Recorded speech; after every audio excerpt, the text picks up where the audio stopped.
So tell me a little bit about your travels. How did you end up in Chinese weightlifting? Obviously, people who've seen your videos and social media, you work with a lot of really, really strong Chinese weightlifters.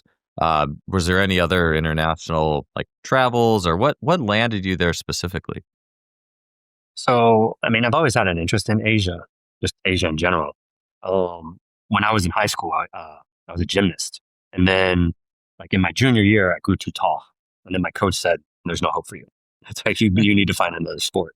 So, um, when I went to university, I tried doing diving.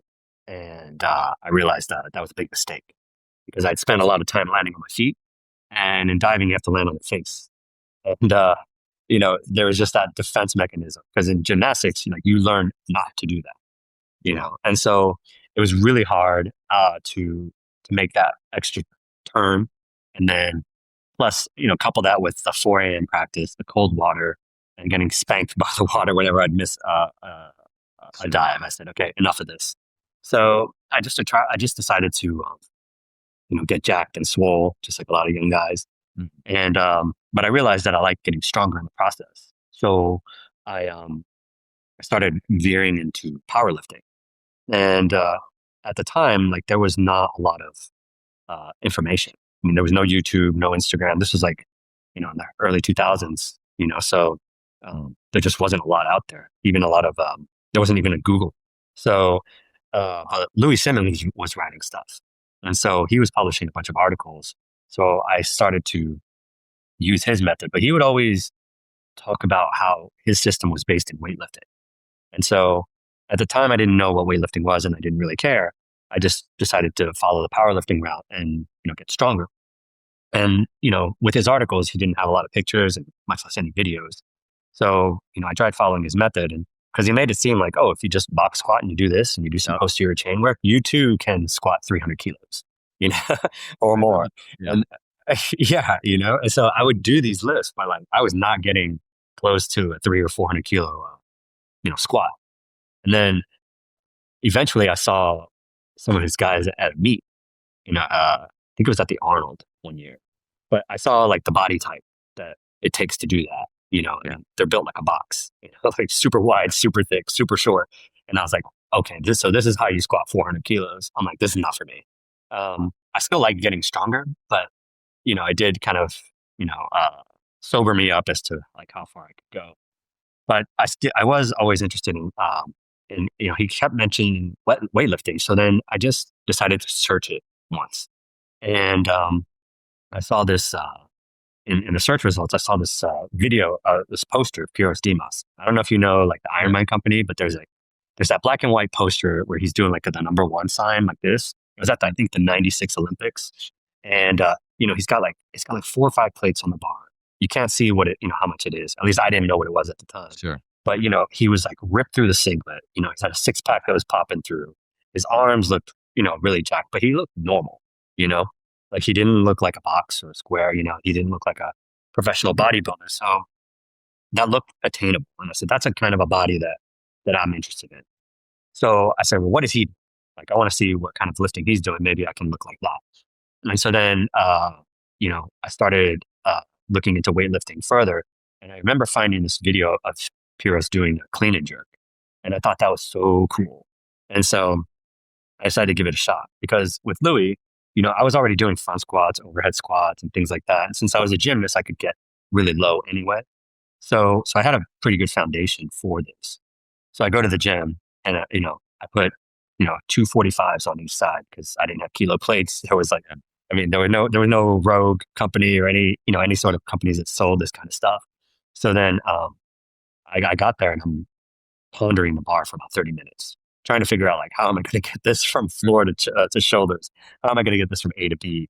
And so, but eventually I just ripped it and got it on my shoulders, did a front squat with it. It's a super ugly technique, but it was such a rush that I was like, I need to learn how to do this. Like I want to learn more. So, IronMind was also putting out a bunch of DVDs about the, from the training hall footage. So he would go to all these competitions and film. And so I saw a bunch of the teams training, like the Russians, the Bulgarians, Greeks, the Germans, etc. It was really hard to learn from those videos because everybody was doing something different. You have some people that jump forward, some people that jump back, some people that, you know, stay flat footed or they appear flat footed throughout the whole lift. Some people jump off the ground violently, and so, and then, some people look like they're sitting down, some people, and more bright, some people look like they're moving forward over the bar. And so it was just really hard to figure out like how to do this lift. But he put out a video one year of the Chinese team because I think it was the World Championships were in China that year. They were in Guangzhou, and that video like just put the light bulb in my head because there you could see how the Chinese athletes were approaching the lifts, and you could see it was really systematic. They were all taking their time. They all looked the same, or at least following the same principles. Sure. And it was just so different from all the other teams. Because again, even within, say, the Greek team, you had lifters who were doing completely different things within the team. And then among teams, you also had differences. But the Chinese team, it looks systematic. I didn't know what the difference was, but you could see the difference. And so that really sparked my interest. And so I decided to study abroad in China because I was in university at the time. And, it was a good time because China was really open. And so, they were really open to international exchange at various levels of society. And so I was able to study there and learn Chinese and then communicate with people. That being able to communicate, to read, speak, and write Chinese really helped me in communicating with athletes and coaches and stuff, and then start asking questions. Yeah. So yeah, that's how I got into it. It's a IronMind DVD. Sure. Yeah. It is funny you mentioned Louis. Back in 2005, and again, yeah, there wasn't. I mean, it's funny to look back on what there was for coaching education back then. And when I switched my majors from athletic training to exercise science, I just went to the library and I was like, okay, what is there on human performance, strength and conditioning? And it was all Louis stuff. So I printed out like 450 pages of Louis Did that stuff. too. And, it is funny because it was that same thing. It's like, oh yeah, just do we just do banded box squats and this, and wow, this guy went from, improved his squat and deadlift 100 kilos or 120 kilos. And yeah, I did not have that experience, but I'm glad you mentioned the build of those guys, just because that's what I really wanted to get into today is kind of those roots of what we would call, strength and conditioning for athletes and the powerlifting versus the Olympic lifting dynamic. And what adaptations does that elicit beyond just even, I think on the first layer of things, people would just say power. Oh, you're more powerful if you're an Olympic lifter. Yeah, sure. I agree. But there's more to it than that. And someone like my own build, I mean, I am so much more built for just displaying power in a power clean Olympic lift type situation than I am a powerlifting. I mean, I work my butt off, and the farthest I could take my power lifts was not that good, but that was a jumper in track and very elastic and plyometric. And so I did have that period of time where I thought, oh, I got to improve my power lifts. These good athletes are this strong in these lifts. And I found out very quickly that my frame and the way I was producing power wasn't that compatible with getting really good at those lifts. Being okay at them was okay. Being okay at them was okay. So I'd like to ask you a little bit about, and I did have a Chinese lifting and kind of like you occasionally post like bodybuilding exercises they do. I did want to ask you that. That was my first question, but I think this would be a great segue into some of the major differences that you see and note between Olympic lifters and power lifters from a skeletal perspective. And I know you already mentioned it, but if you want to go into that a little more with a little more depth. And then also a breathing perspective, respiration. Mm-hmm. Well, I mean, I think the breathing is really a huge difference because there's, with the introduction of CrossFit, you have all, people of all shapes and sizes doing the Olympic lifts.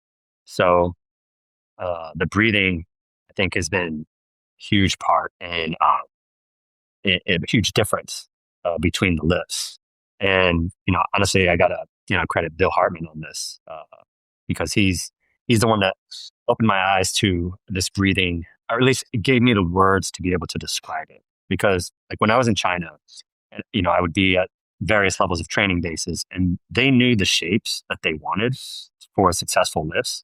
So like the coach would, give you a stick and kind of point at different areas, and, they would kind of push their chest out because they want you to expand the chest, or they want you to elevate, or fill the upper body. So like they knew the shapes that they wanted, but they didn't have the description to communicate it for like a general audience.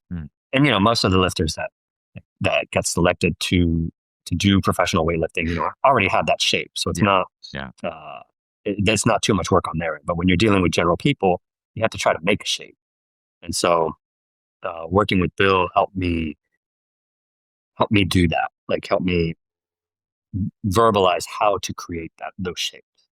So, when you do the lifts, it's not just, there's not one shape that you need, because you have to go up, but you also have to go down. And so it's not just making the shape, but you also have to change the shape. So, when you're going up, you want to try to create what's more like a funnel in your system. Because with a funnel, you're going to create an upward gradient. So fluid's going to go up more easily with that kind of shape. Narrow at the bottom, right? Yeah, narrow at the bottom, wider at the top. But then to get under the bar, you have to change that shape. You have to form what's more like a cone. So narrow at the top, wider at the bottom. That way you can get under the bar really fast. Yeah. People who just stay in one shape are not going to be as successful as people who can change their shapes. So, people who stay up a lot, who have that tendency to stay up, they're going to have difficulty going down. And then the people who go down, they're going to have difficulty getting up to begin with. So, you need to be able to make those shapes, but also switch between them. Yeah.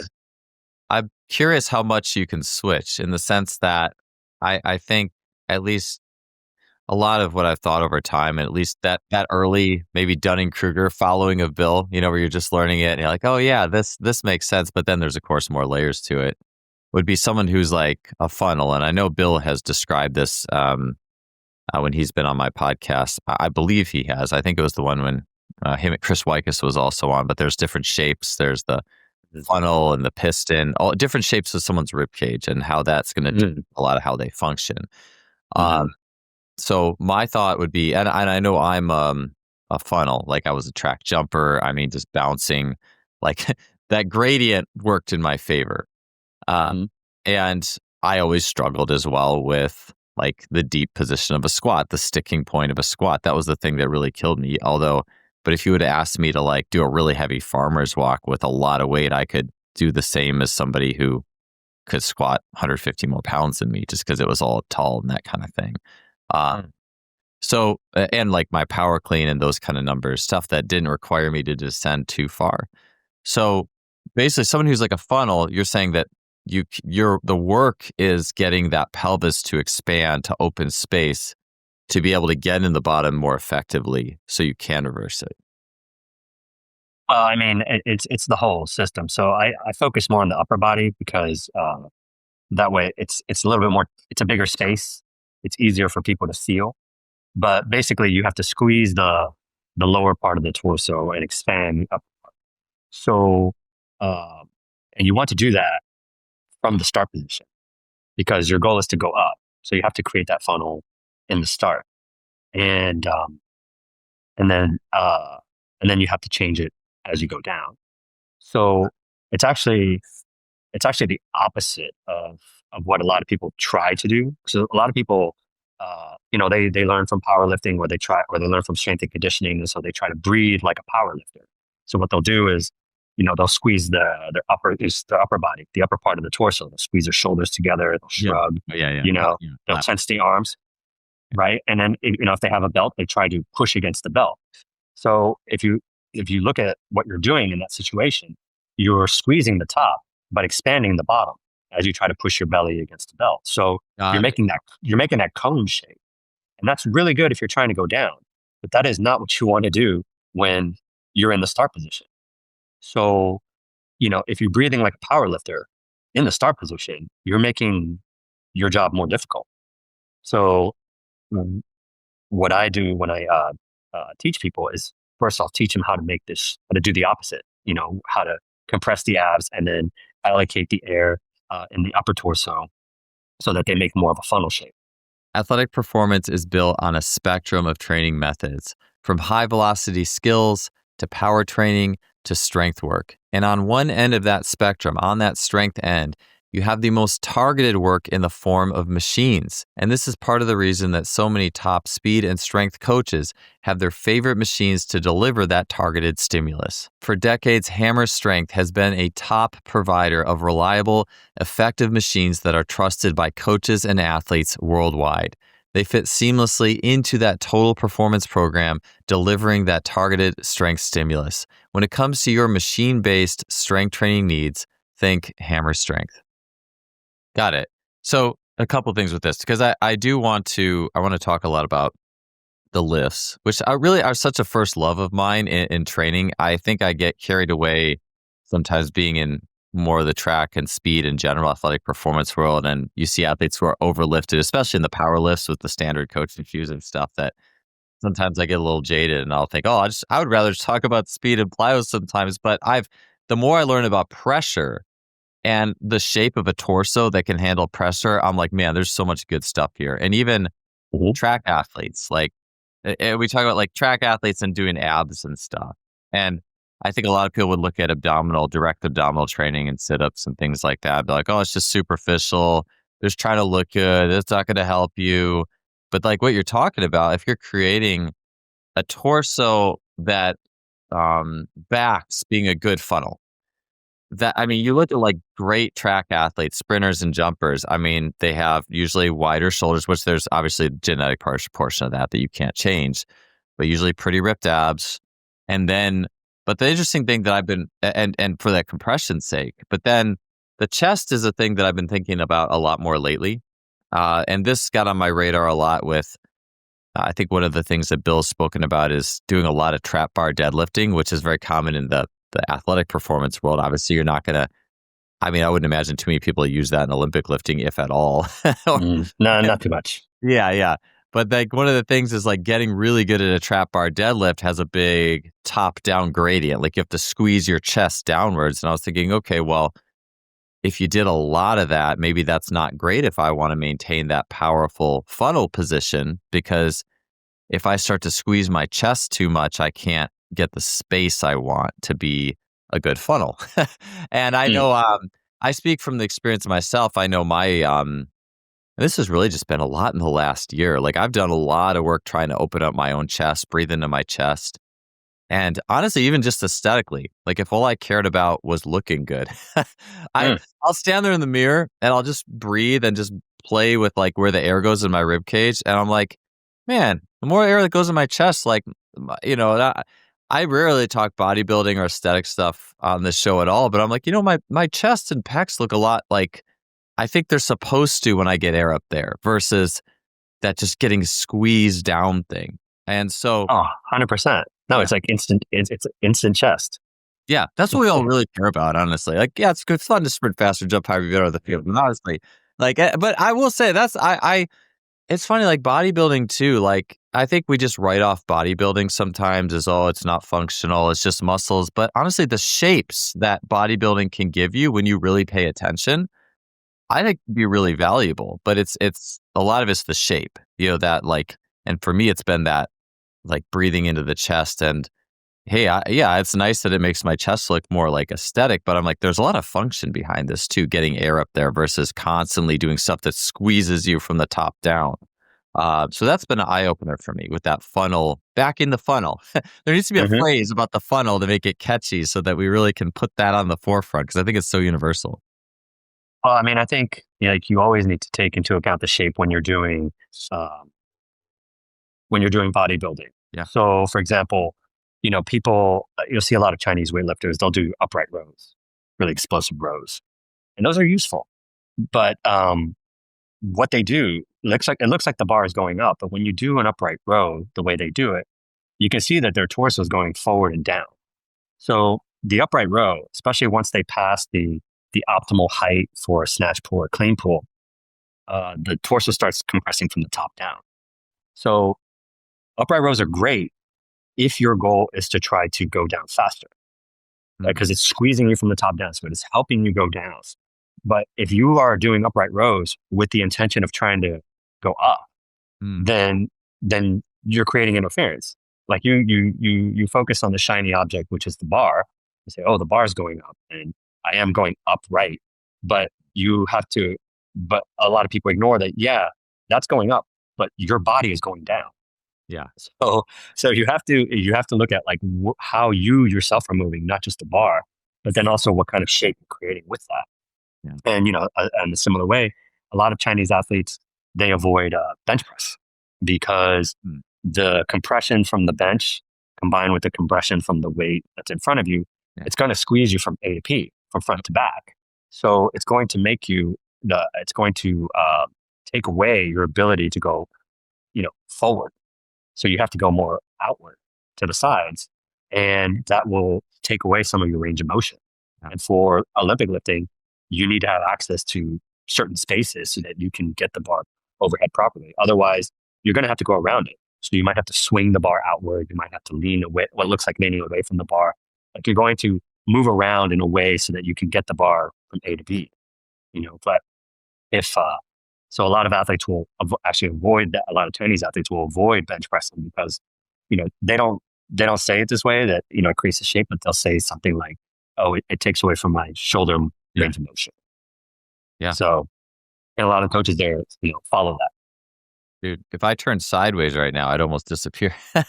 I mean, not that I was that strong, but I just bench pressed for a long enough period of time as a staple lift that I threw javelin.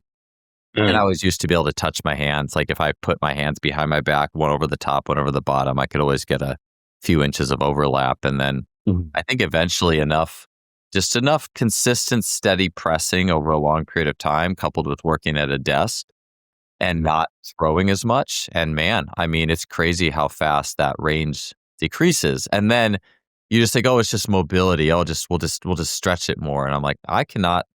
My rib cage is the thing. So I've been doing a little bit more work lying on the side with the sandbag to squish it back, which feels really good. I'm continuing that journey to try to do more of it. But yeah, these days it's been a quest to restore shapes in so many ways. And so let's talk a little bit more about, like the way down, so versus the way up.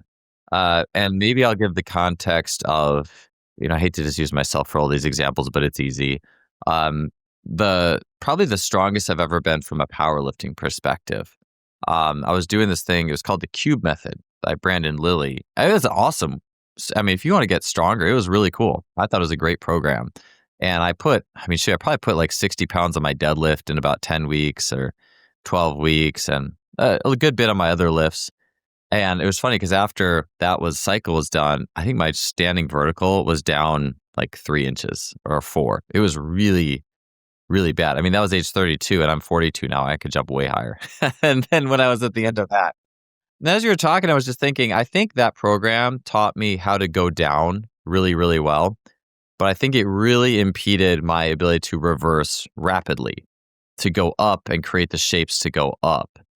And it took me a little while to get back to getting, back from that, because I think again, going back to almost the Olympic lifting versus the powerlifting on the outset, it would just be, you're just not moving the bar fast enough. Well, guess what? On that program, actually, we had tendos and we're doing fast stuff in the program, like trying to estimate 1 rep maxes based off how quick you could reverse the deep squat and that type of thing. And I just think the shape, my gut would say, and based off what you're saying, the shape I was creating and that the compression in my back too, like creating that brace in the back, was really conducive to going down for me, especially like I'm a pretty narrow ISA high jumper, but going up, it's like I really smashed myself in terms of my ability to take that upwards. And I think it's also that conversation's interesting because you would say, okay, well, there's athletes who can do that and not impede themselves. But I obviously did, I think. So I'd be curious to go a little more into what the power lifts versus the Olympic lifts, just without anything extra, just as lifts themselves, the shapes that those are creating from both descending and then ascending out of it? Mm-hmm. Well, I mean, so in powerlifting, your goal is to squat down. So you're starting from the top, you're going down. So you want to make a shape that helps you do that helps you release pressure so that you can hit just the amount of depth that you need and then go back up. Whereas in weightlifting, the squats happen after the catch. So all of your squats are from the bottom up. Bottom up, yeah. Actually. Right. So if you look at like an Anderson squat or a pin squat, that's like the real squat that's happening in weightlifting. Like you are getting under the bar, which is true, but you're unweighted when that's happening. The bar is going up, you're going down. So you're just releasing pressure, but that's not the same as starting a squat from the rack and then trying to go down, which is why if you look at the way somebody catches a snatch versus how they overhead squat on the way down, it looks different. Like people who overhead squat from the rack, they're not going to get as deep. They're not going to bend the same way as they would in a snatch because the snatch is unweighted when you get under it. So the squat for weightlifting always happens from after the catch. It happens from the bottom up. So if your goal is to get really good at squatting from the bottom up, you need to make a shape that, again, helps you go up. Right. So this is why even when it comes to squatting, Chinese weightlifters will use that funnel shape when they unrack the bar. And then they release their pressure and they get a good rebound out of it. Whereas when you're powerlifting, the whole system is tense. Like you're squeezing everything.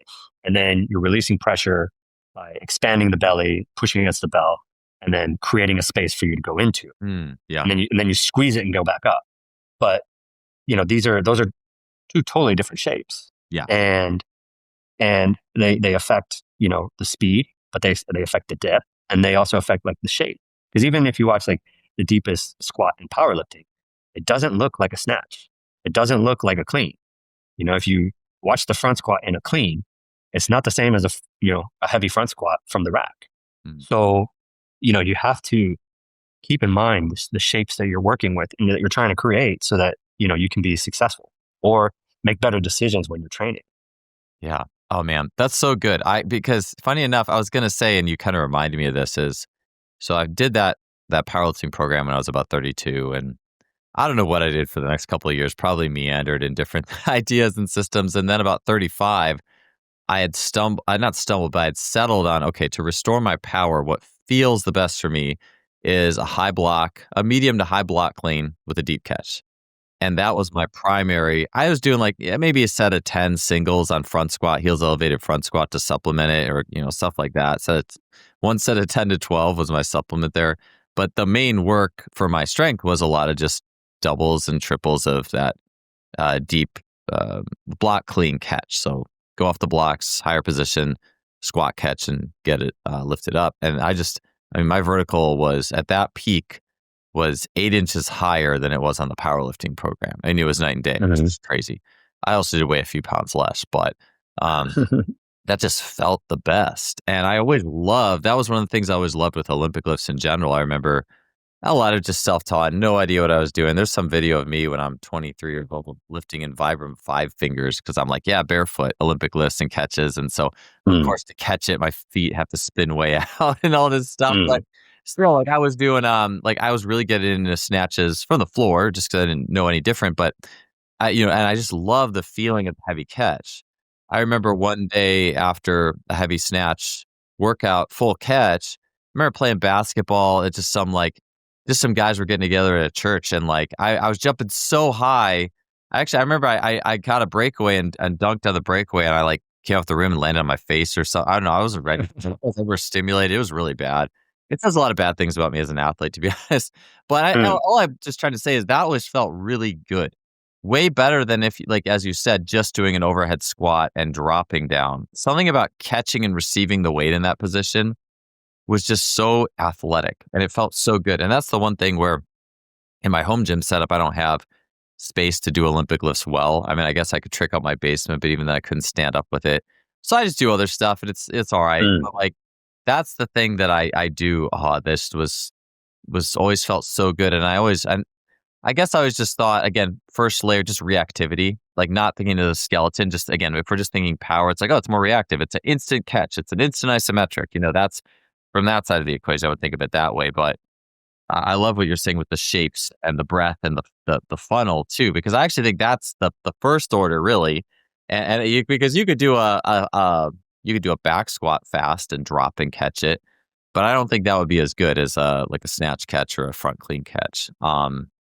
So yeah, if you could go into a little bit more the bottom up lifts, where those come in the program as well, like a bottom up, if you had a rack and like did bottom up snatch or anything like that, or like an Anderson squat too.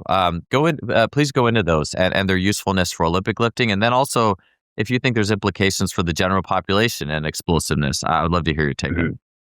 Well, before hitting that, just talking about your experience, it's not an accident that you felt more explosive or powerful, however you want to vocalize it, by doing stuff that's closer towards the hip.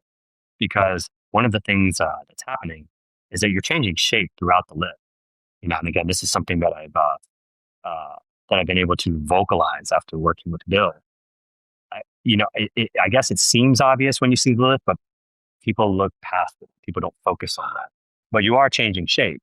And so as you are reaching the hip, say for a snatch, you are reaching, more of an externally rotated shape of the pelvis.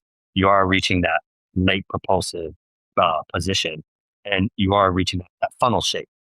So if you were doing stuff from the hip or near the hip, then you're training yourself to go up. You're training yourself you're starting in a shape that's conducive to going up and going up very quickly.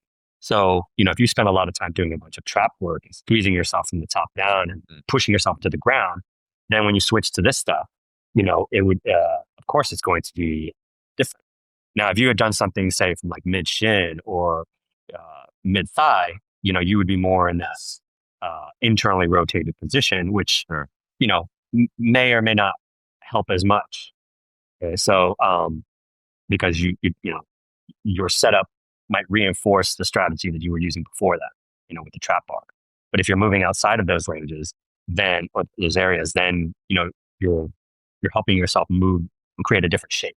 Yeah. Would you say, sorry to interrupt. I was just trying to throw something. I apologize for throwing this in there, but you got me thinking about just bounce. Like I think about external rotation. I mean, that's resisting the ground. You're bouncing off the ground. And if you're doing like a high block clean, you're starting more externally rotated. And then a deep catch is also more external rotation. So you're kind of bypassing like that more of internal rotation compressive zone a little bit. Is that what you're getting at there?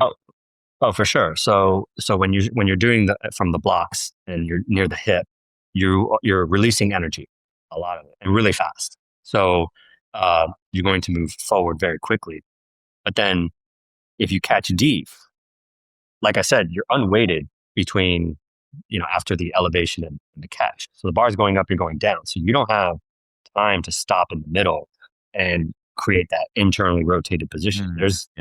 Again, you're unweighted. So you're not stopping there. You're falling into what's going to be another externally rotated position. You're just changing the connective tissue behavior. So you're storing energy so that you can catch the bar. Because if you can't store it, then you're just going to keep going to fall. So the shape is the same, but the connective tissue behavior is different from starting the lift from the hips into the deep catch. So you're biasing the entire movement towards external rotation, and you're just playing connective tissue behavior at that point.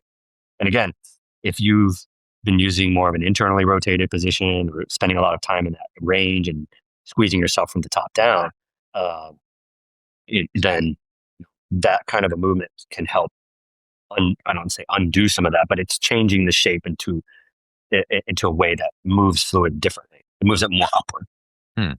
So one of the differences then between just dropping into that bottom to rebound and then lowering it slowly or ish, whatever tempo, 1-2 seconds, is the connective tissue behavior. So it acts more like a spring when you drop into the bottom. It's like versus the top. If you lower it, it's more of a dampener, or how would you explain that? Well, if you catch it in the middle and then ride it down, you have to come to a stop. So you have to put force into the ground and to stop. And then after that, you have to release pressure to let yourself go down slowly. But it's not going to be, even if you try to overhead squat quickly, it's not going to be as fast as when you're unweighted.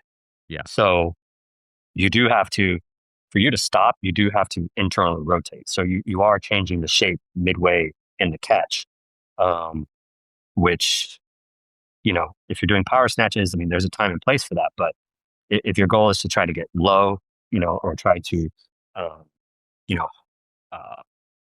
create, stay in that external rotated position, then that's not a good choice. You want to be able to just sink into the bottom and absorb the weight from there. Got it.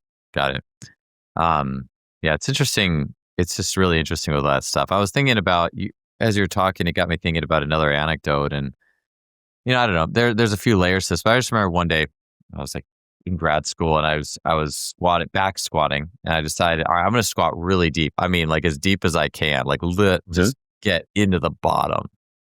And I don't know, I did maybe 3 or 4 sets of 5 or something. And I remember the next day, interestingly enough, like just doing like skips and hops and stuff and feeling pretty bouncy. Even though I think I was going slow, now I wonder, did that do something for that expansiveness, like the ER position at the bottom, like just to open up? I don't know. I mean, it's not fast, right? But like, if we're talking like really maxing out the depth or the external rotation capacities of the bottom, if you're not compensating really badly, and could that be positive? I mean, these days I would kind of steer away from that kind of thing.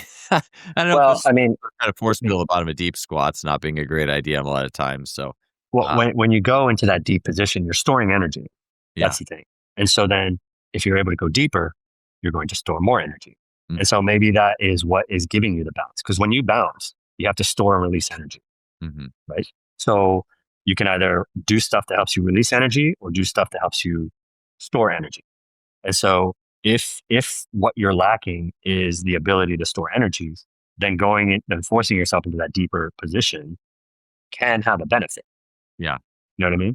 Because you're training yourself to store that energy. So then when you use it in something else, like your hops and jumps, then you're able to see some return on investment. But if you're already somebody who, as soon as you unrack the bar, you sink to the bottom and it takes 10 seconds to stand up, is not for you.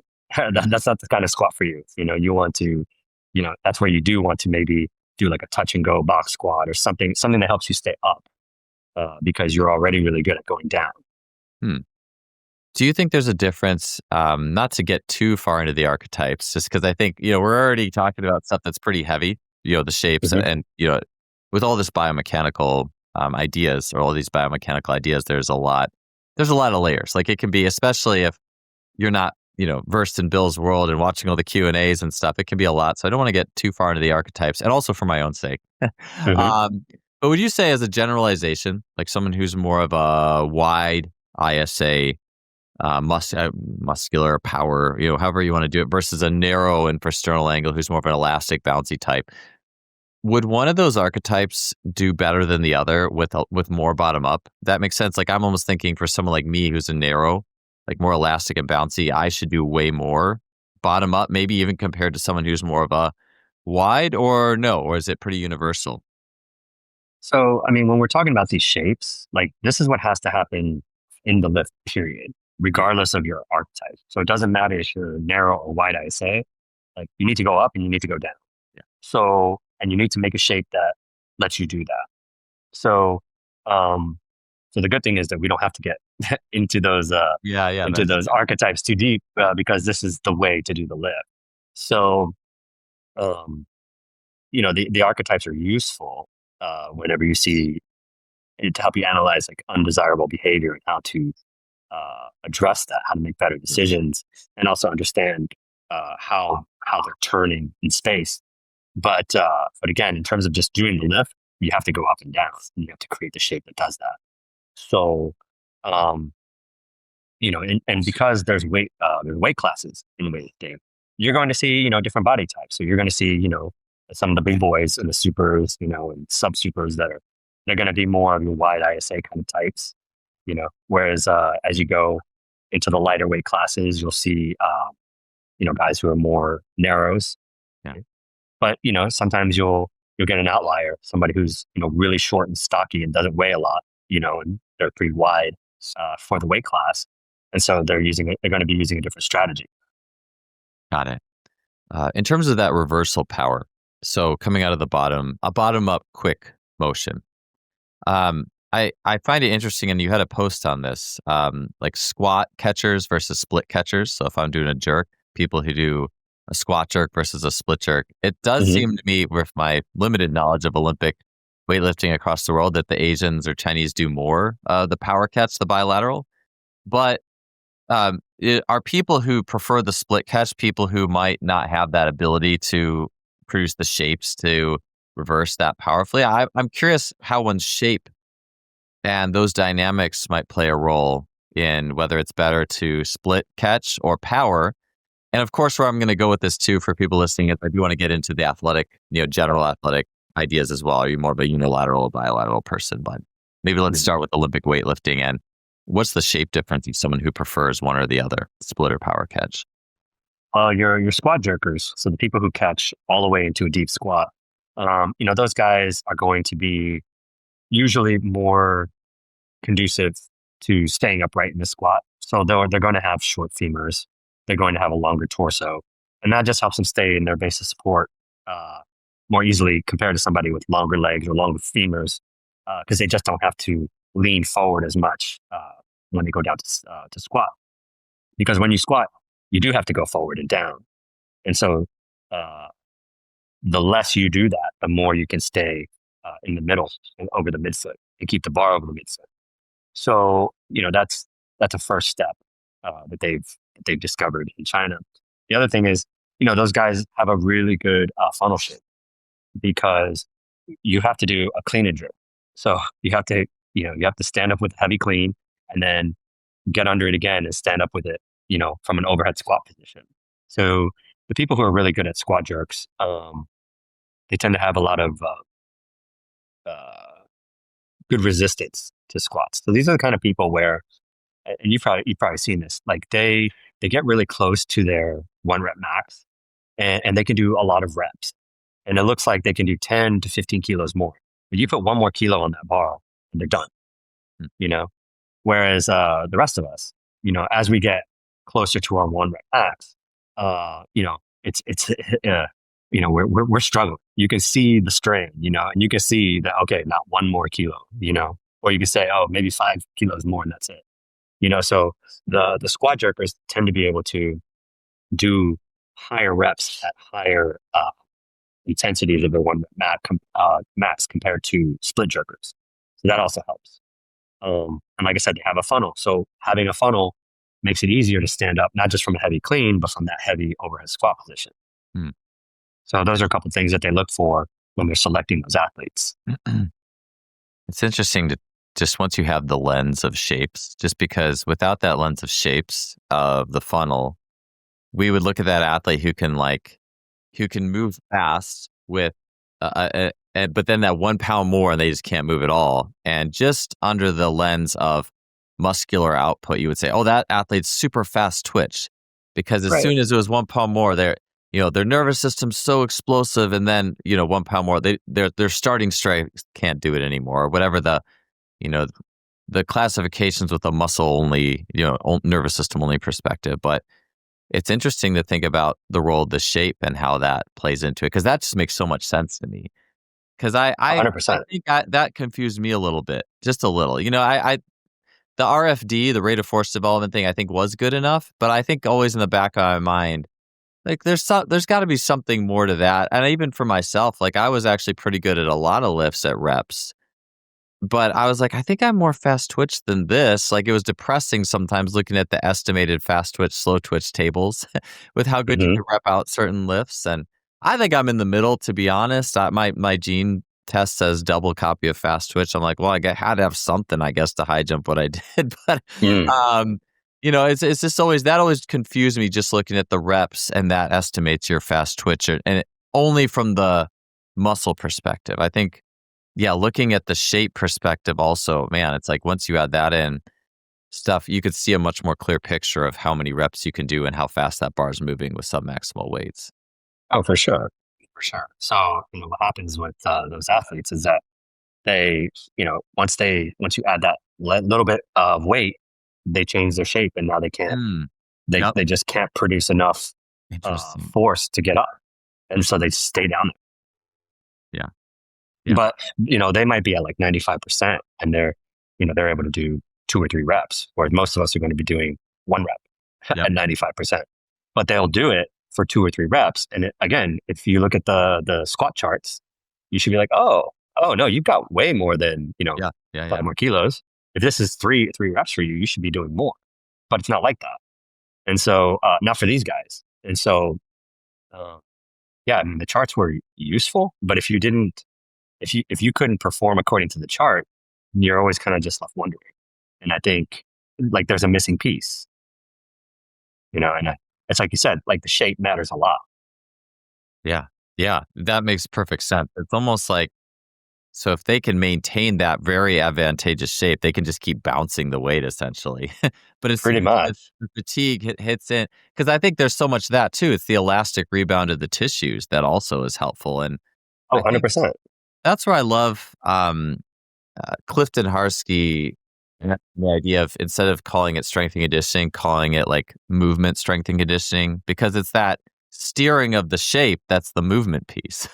That's Mhm. the skill of moving, the skill of maintaining internal shapes, even though that's a lot harder to see and notice on the offset than a lot of skills. But I just love when we can put those movement and biomechanical layers, because it gives us so much more of what we're seeing. And yeah, otherwise those guys would just be doomed if you had them. I think it was a Charles Poliquin who may have started the idea of, or maybe someone before him, I'm sure, but like, oh, if you're doing 80% and you can do it 15 times, wow, you're slow twitch. Let's give you a slow twitch set rep scheme in the gym to maximize those slow and intermediate fibers. But if I give you 80% and you can only do it 5 times, then you're fast twitch, and let's give you the fast twitch program. And I do think that is true to an extent, for sure.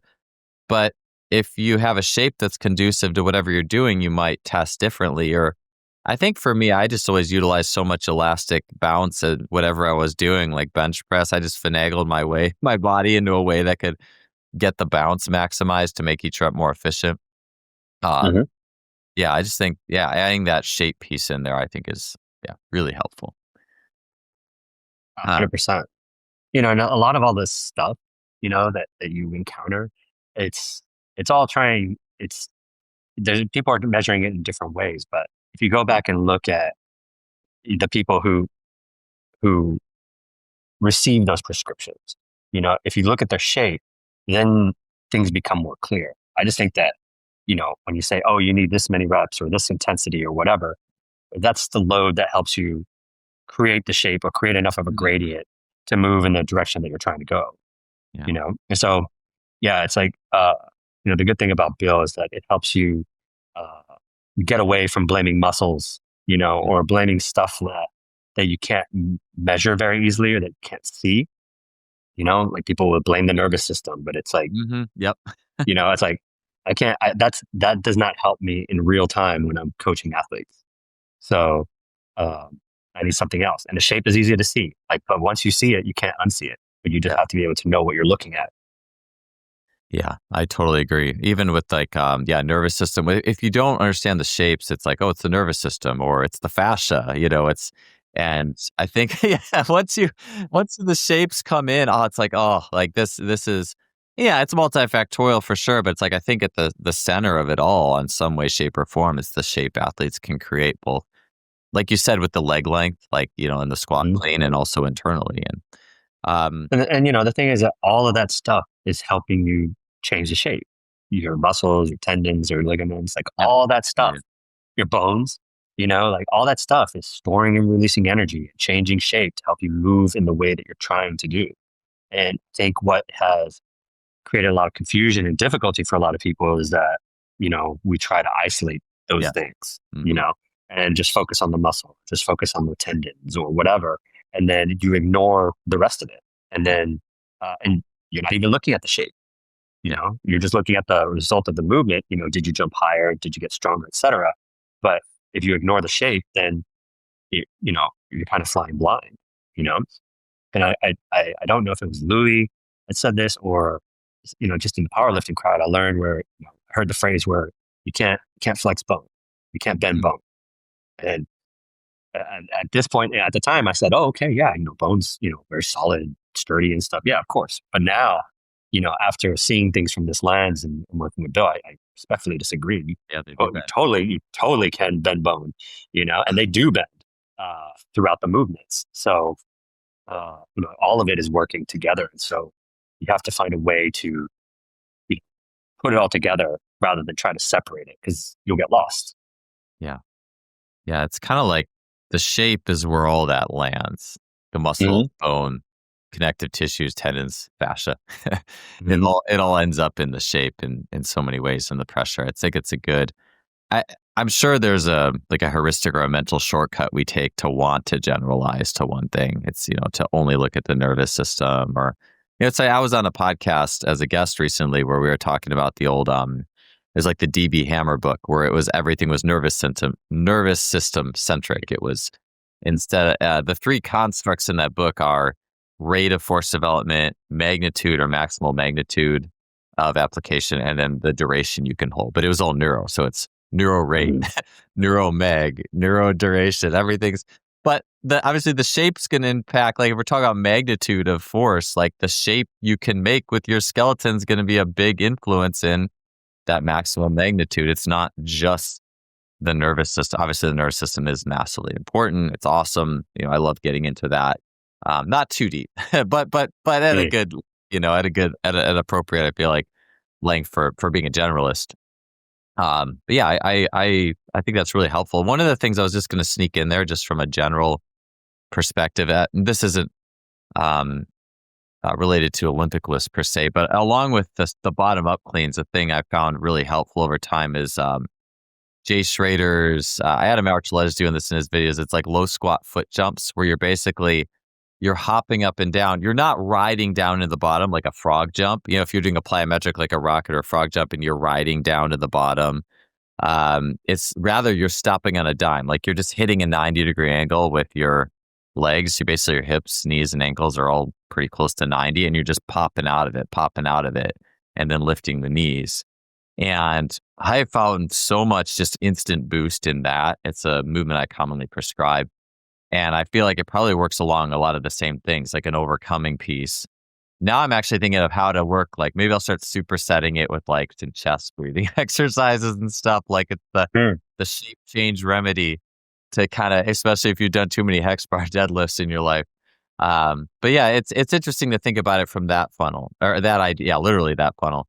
Because otherwise it would all just be just reactivity. It's just the reactivity of the nervous system or something. But it's like, no, there's also some shape pieces and some pressure pieces there that are really conducive to how we move in sport.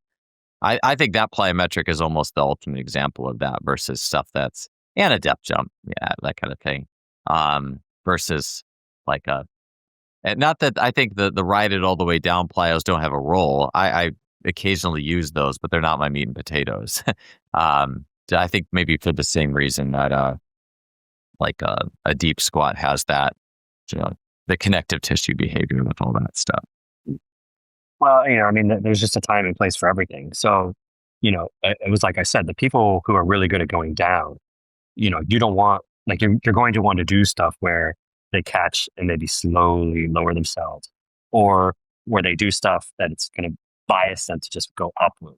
For example, if you're looking at a box squat, the people who are really good at going down, you don't want them to deload on the box. They're already good at deload. So you want to use more of like a touch and go for those people so that they maintain that upward pressure as they squat. Whereas if you have the guy who takes 10 seconds to go down just to try to get depth, and then as soon as they get depth, they stand up like it's nothing. Like that guy, you want him to deload on the box, for a few seconds actually, because you want him to release that tension, release that pressure, and create the shape change that helps him kind of get into that deeper position and create the shape, And so, so you can do a box squat for two different people, and you're just changing the way you do it, and it changes the direction of the flow. of your internal fluid. So it's not to say that touch and go is always the way to go, or that deloading is bad. It's just, it depends on the person. Like, what direction are you trying to go? And you can do this for any movement. It doesn't have to be squats. It doesn't have to be weightlifting. So if you're working in another sport or whatever, you can use those tools as well. You just have to sit down and think for a minute, like, where am I trying to go? Or where am I trying to move this limb? Is this limb trying to go up? Is it trying to go down? Like, how am I trying to do this? And then that gives you more clarity into what exercises to choose and how to do them. Yeah. That's where, back to the archetypes, that's where those probably are. I think Bill's talked about them as shortcuts. Like, they're not like coveralls, but like a wide ISA who's stiff is going to benefit more from that sit where that things get to settle. And I know for me, narrow, like, I never felt good sitting. I just like something about this. I always wanted the touch and go, just that bam, like that always felt the best for me. But then, if it feels the best for me, I'm going to go through the shortcut of it feels good for me. So everybody's going to get this, Sure. And actually being able to look at it as athletes who need one thing or the other. It reminds me of the old Bigger, Faster, Stronger magazines. I got a few of those in high school. I mean, I've been obsessed with this stuff for a very long time. I remember they had pictures of, we box squat, and this guy's sitting like with a lot of weight, like everybody's on the box. And I did. Yeah. Oh yeah. Yep. So, but it's like I said, like I didn't get the same result. And so, I should have been doing more of a touch and go about deloading the way that Louis was writing, because his guys needed to deload. He did have those kind of guys who were, wide, really, really compressed and stiff, and so they needed something to deload and create the shape to help them go down. But for me, coming from a gymnastics background, like I was predispositioned to stay in the air. I was predispositioned to go up. So, and I was narrow too. So, I had, I could access these deep positions. But if you force me into those positions, I'm not coming up. Yep. So, it's why, like, when I was training in China, I could deadlift, I could deadlift competitively to some of the Chinese athletes there. But my squat was always weaker because I just, once it got too heavy, once that weight starts to smash you into the ground, I just couldn't, I just didn't have enough space to rebound out of it. And they did. So although I could stay up, I couldn't store as much energy as they could. Yeah. That was always me. I could not. Storing energy in the bottom of a squat was just like, oh man. Like, so I'd like to ask you about that with breathing and energy storage. And so how would you, I guess maybe first from a general, but then however many layers you want to put into it, just thoughts on breathing in the lifts. You can take it anywhere you want, traditional squats, front squats, bottom up stuff, racks, wherever you want to go. I'd love to hear about how you coach and instruct that pressure in a lifting. Yeah. So if we're talking about weightlifting, it's like I said, we need to create a funnel from the start position. So right there, you need to be able to squeeze your abs, press your abs. You need to exhale basically and squeeze that until you feel your abs kind of squeezing the air out of you, and that's tension. You're going to feel your abs get tight. You're going to feel them get hard, okay? Because they're squeezing, they're compressing you. And then from there, you have to breathe. You have to maintain that tension as you inhale, because if you release the tension, then you won't get the shape. So you have to maintain that tension, and then the air is going to go along the path of least resistance. So it's going to accumulate in the upper torso, and that creates your funnel. But you just need to make sure that that you expand the chest and the back. And because if you just expand the front, you're not creating a funnel. A funnel has to be wide on both sides, from front to back. And so a lot of people, when they try to expand the chest, they'll squeeze their shoulders together and just push the chest out, and it looks expanded because they're pushing everything forward. Yep. But that's not a funnel shape. What you need is to expand that chest with air, but then you also need to make sure that you're expanding between the shoulder blades. So you're getting that mid-back area to expand as well. And that's what's going to give you the funnel. Otherwise, you're just going to push yourself forward really fast. Mm-hmm. So, that's what I teach with people in the lifts. And because you're not able to breathe 100%, when it comes time to change direction, you squeeze from the top down, you release the pressure in the abs, and that's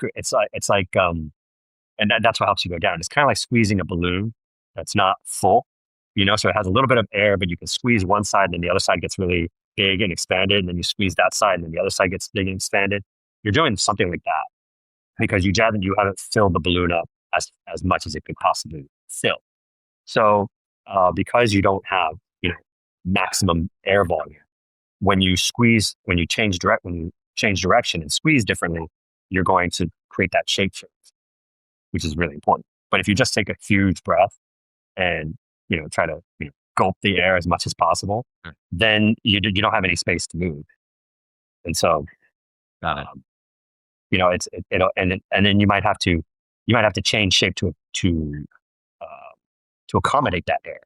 So a lot of times you see people round their back, shrug their shoulders, like they're bending because they're creating this huge air bubble, and they have to make a shape to accommodate it, and that's not the shape that they need to do the lift. So that's like the biggest thing, the eye opener when I teach these lifts to people. And in the sport of weightlifting, like I said, your squats are always from the bottom up, so you need to be able to do this in your squats as well. So it's not saying that a powerlifting style breathing strategy is bad. You will get strong with that, but it's not going to help you for weightlifting. Yeah. And that's the thing is that, I get people that, write to me and say, hey man, I got, this super heavy squat, I can squat 250 or more, but my snatch is like 80 kilos, Mm-hmm. like how comes I have legs fit, and it's like, yeah, you can produce force, but you're using the wrong shape.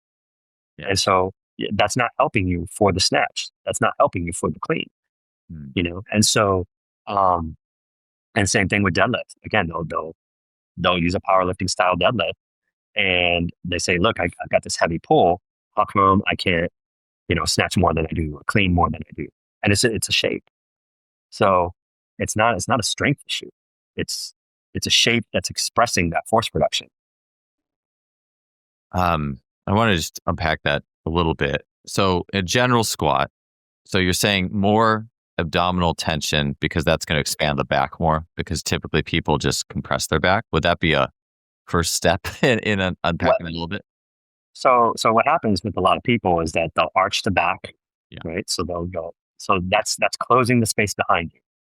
Okay? You're squeezing stuff behind that's pushing you forward, and because the tension is greater there compared to the front, the internal fluid is going to go forward to the front. So you're not going to be able to tense your abs, not going to be able to squeeze the abs because the fluid is there. If you just think about just arch your back as much as you can, you'll feel your abs, stretch. Yeah. And then, but you can't do anything in that position. Like you can't really, if you try to, flex your abs or squeeze your abs in that position, you can't do anything because that's not a shape that lets you compress the front side. So, what I teach people again is to, exhale so that they do create that compression in the abs, and I have them just stand naturally, and then from there, again, try to fill the front and back sides. And the front sides, it's pretty easy for most people. The back side is what takes a couple of reps, just because people are used to closing that space rather than expanding it. And so it takes a second to do that. But once you have it, once you feel it, it's you'll find that you won't get pushed forward as much. You're able to stay more upright, and you're able to bounce out of the bottom a lot easier. So that's something that I think, if we look at this spectrum of powerlifting, Olympic lifting, like athletic movement, like a standing vertical or running vertical, whatever, sprinting.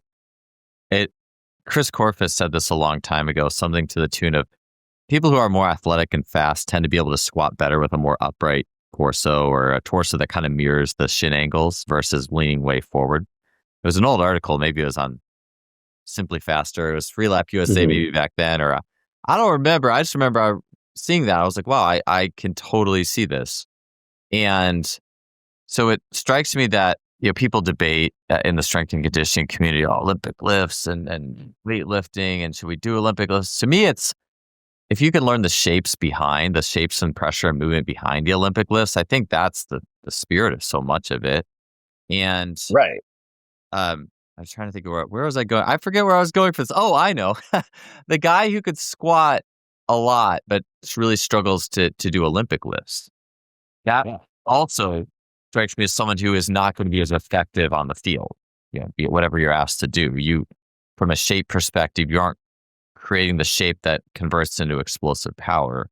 And so could you just go in a little bit more about that person and those shapes? Like someone who's really strong, probably leans forward a lot in the lifts, the shape that's being created versus what shape you would try to steer them towards? Well, I mean, I think it depends on the sport and the position. So if you're, if we're talking about American football, you're the center. Like you want to stay low to the ground. You want to be on the powerlifting program because you need to stay low to the ground and be an unmovable object. You basically need to be a wall. You just stick yourself to the ground so that if somebody runs into you, they just bounce off of you. Yep. You don't want to be lifted. If you're a wide receiver or something like that, like you need to be able to move. Yeah. Like you need to be able to fly off the ground and sprint so that, you can cover a lot of distance. So you don't want to be on the powerlifting program. So, if I have a center, I probably wouldn't have him do the Olympics. Doesn't need that, So for him, it might be easier to just do, good old fashioned powerlifting squat, low bar, some heavy deadlifts, things like that. Whereas, your athletes who need to stay elevated, to need to go up and out faster, those guys are going to need to do, more cleans and snatches. And not even the lifts, those lifts themselves, just any movement that helps them create that shape, And so the Olympic lifts are a way to do that. They're not the only way. Yeah. And so, now I like them because I love the sport. It's fun to compete at, what I teach and everything. And it's been my life, but you don't have to do them. You just have to follow the shape. Yeah. So, for example, like a wide receiver, and that makes total sense with a center. I can 100% see that as just someone who's very strong, grounded, like Pat Davidson. Sumo squats all day. More ground versus more air types. See, I mean, it doesn't get any different than that. And so if I'm a more aerial type and I need to have more explode in my system, that shape would be, my mind goes to like, okay, let's say a block high pull, but I'm making sure I get air in my chest. I'm making sure I set myself up to reverse that in a more aerial or bouncing off the pelvic floor type way. I hope I'm explaining it correctly. That's something that kind of comes to mind. Is there anything that you would? Well, you need to expand the front end, like I said, because if you only focus on one, then it's not going to create the shape that helps you stay elevated. So, like if you expand the front and you don't pay attention to the back, you're going to go forward really fast. And so, if you just think of a sprinter, if they don't land, if they don't land the middle key, let's say hit the ground, if they're going too far forward, then they're going, I don't say they're going too fast, but they're like leaning forward, like they're not able to hit directly into the ground. Yeah. So in that case, you're going to need something that holds them back, slows them down per se, so that they can produce force directly into the ground. Because if they squeeze too far forward, they're not going to be able to strike it at that optimal angle and get the elevation that they want. Because once you pass that direct force into the ground, you're going to start reducing the amount of force you put into the ground.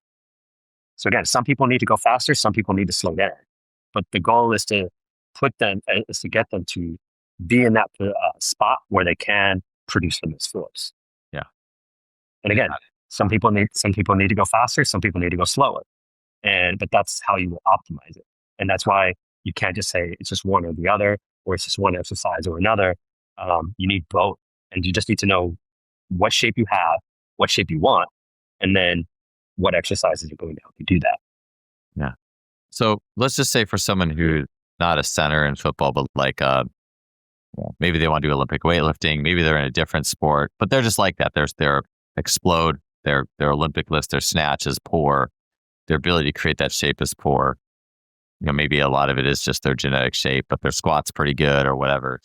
What are some tactics you're going to be using to try to shift that into creating a better shape or better breathing mechanics? So, if they can't, first, I always go back to just technique. So they need to make sure that they have the bar in the right position, that they have the proper bar contact, that they're keeping their balance. So like the sport specific stuff is useful as well. And you still have to, there's a way to do this lift. And so I find that a lot of people who struggle with these lifts, they're not able to keep their barbell contact and they're not able to keep their balance. So they're literally falling while they're doing the lift. That doesn't look like they're falling. They might even have the foot, on the ground. But, you'll see some athletes where they'll be doing a snatch pull or they'll be midway in the snatch. They haven't even reached the hip yet. And you'll see the heels come off the ground or the toes lift off the ground a little bit. And that's a fall, Now they're not landing on their butt, but, the guys who are lifting the heel, they're falling forward. The guys who are lifting the toes, they're also going forward, but they're trying to fall backwards to undo that. And so it's a fall. And so the thing is to slow them down and help them keep their foot contact so that they're not falling, that they're putting forcing to the ground. So those are the things that I focus on first before messing around with exercises or whatnot. It's just put them in the position, let them feel the contact, feel the balance, make the shape with their breathing, then do the lifts and see what happens. Yeah. Back to that, like just high pull example. I'm sure there's all over the country, many skill positions and fast athletes doing Olympic lifts, being instructed to squeeze their shoulder blades, big chest, and doing it in a way that just pushes all the pressure into the front. Right. And so if you try to do a snatch pull that way, it's not going to be helpful, from a technical standpoint for a lot of people. And the other thing is knowing how high to pull. So a lot of people, they just, rip it as high as they can. But there is a line, there is a standard that you have to do when you're doing these pulls. So in China, they teach that the clean pull should reach the navel, and then the snatch pull should reach the lower chest. And the reason you don't want to pass those points is because you change shapes. So as soon as you pass those marks, you start squeezing from the top down. You start to shrug.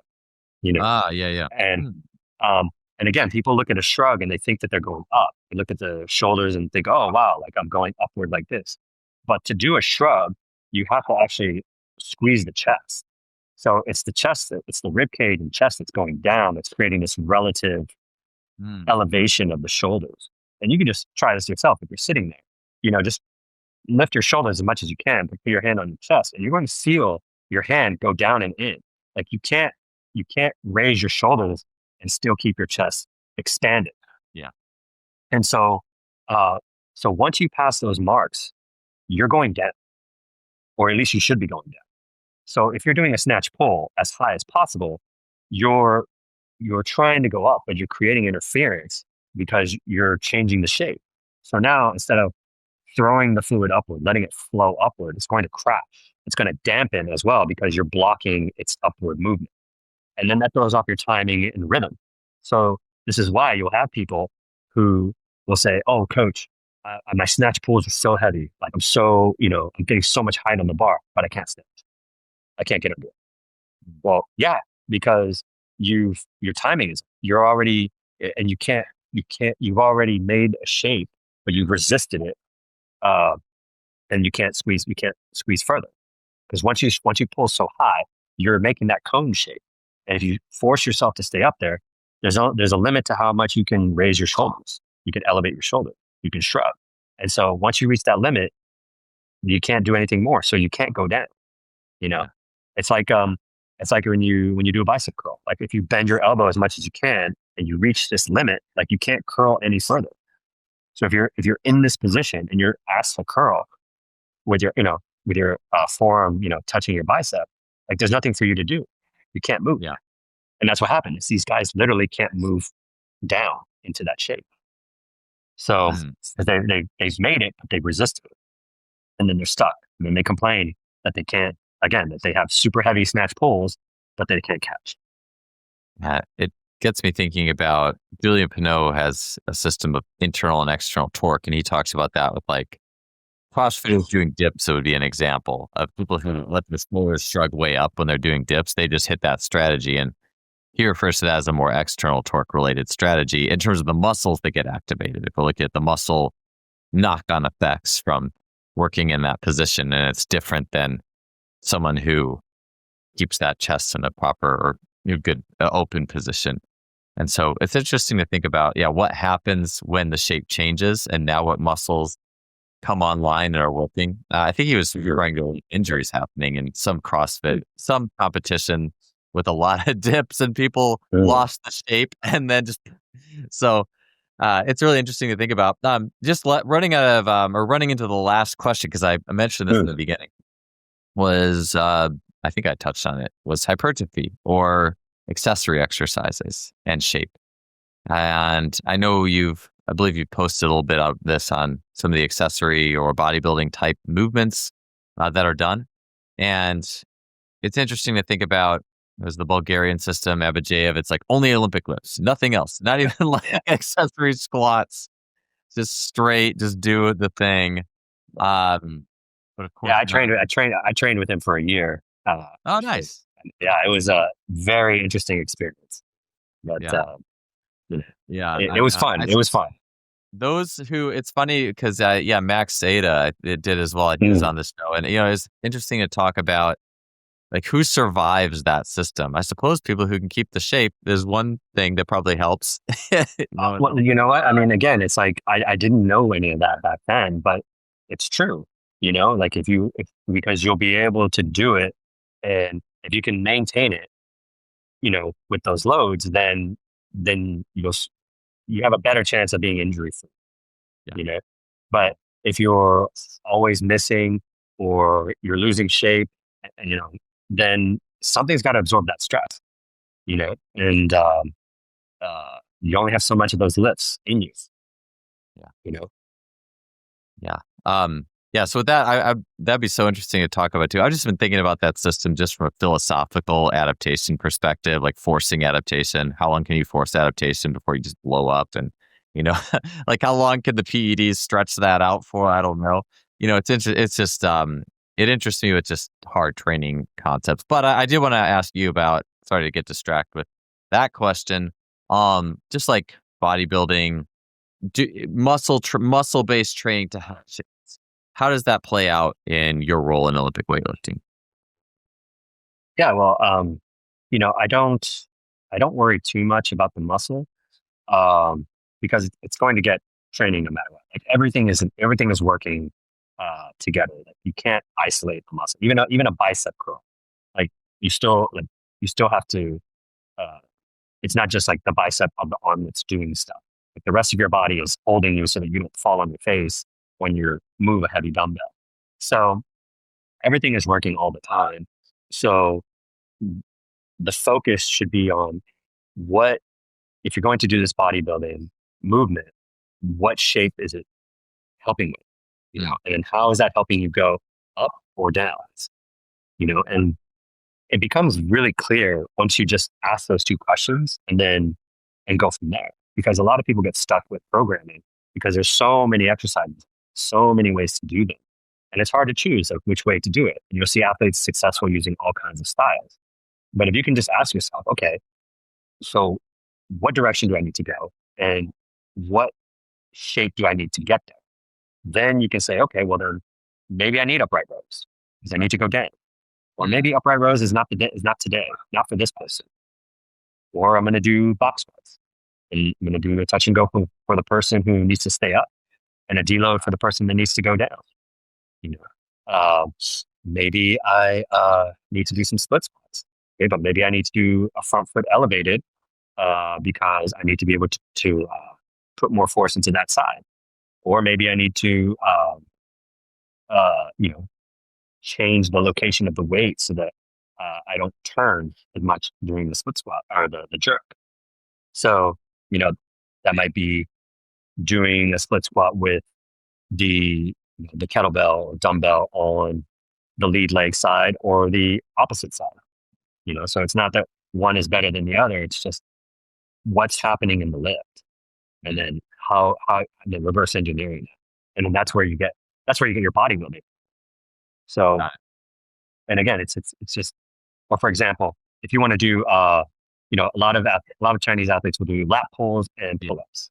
Okay, well, lat pulls, you're pulling, you know, that helps you go down.